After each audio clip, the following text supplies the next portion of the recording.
Hello दोस्तों, UPSC allrounder में आपका स्वागत है। मैं हूं कीर्ति कापसे। चलिए आज बात कर लेते हैं कि काली रेत वाले जो समुद्र तट हैं या बीचेस हैं वो कैसे बनते हैं। तो आइए जानते हैं ये किस कारण से ऐसा होता है। तो काली रेत वाले समुद्र तट जो है वो धरती की अद्भुत और रहस्यमय भू आकृतिक प्रक्रियाओं का परिणाम है। सामान्यतः समुद्र तटों की जो रेत होती है वो पीली होती है या सुनहरी होती है, किंतु समुद्र तटों पर रेत पीली या सुनहरी होती है, किंतु कुछ खास जगहों की जो रेत होती है वो काली होती है। इनमें से जो इन्हें खास और आकर्षक बनाती है, इन समुद्री तटों पर जो रेत होती है वो ज्वालामुखी गतिविधियों से बनती है।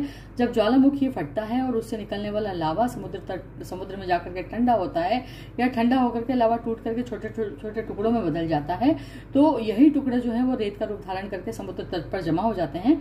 और इन टुकड़ों को मुख्य रूप से बेसाल्ट, ऑब्सीडियम और अन्य ज्वालामुखी चट्टानें इसमें होती हैं जिनका रंग काला होता है।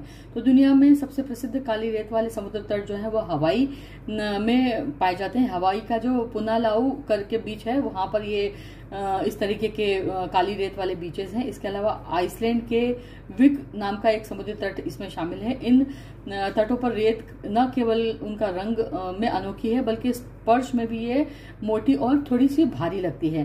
कुल मिलाकर के काली रेत वाले समुद्र तट ज्वालामुखी शक्ति और भूकंप समुद्री जो लहरें हैं उनके संयुक्त प्रयासों से एक सुंदर उदाहरण है जो प्रकृति की विविधता और शक्ति को दर्शाते हैं।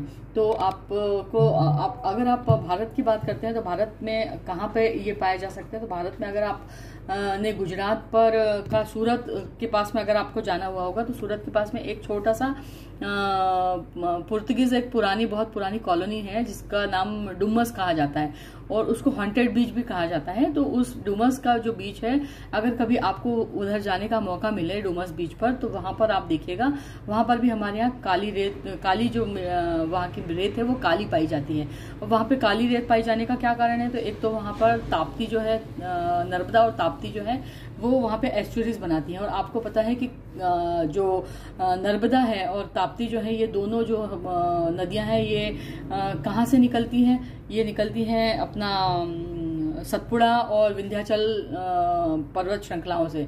और ये पर्वत श्रृंखलाएं जो है वो ज्वालामुखी उद्गार से बने हुए पठार हैं और पुराने शैल हैं ये, और वहां के जो कंकड़ पत्थर हैं वो उसमें घुलते हुए जाते हैं और वो वहां पर काली रेत जो है वो निक्षेपित करते हैं। तो यहाँ इसके अलावा हमारे यहाँ पर आंध्र प्रदेश में भी है। तो मैं आपको एक स्पेशल इसके ऊपर भी एक शॉर्ट्स आपको बना के डाल दूंगी जिसमें आपको भारत में कहाँ कहाँ पाए जाते हैं काली रेत वाले तट, उनके बारे में आपको इन्फॉर्मेशन मिल जाएगी।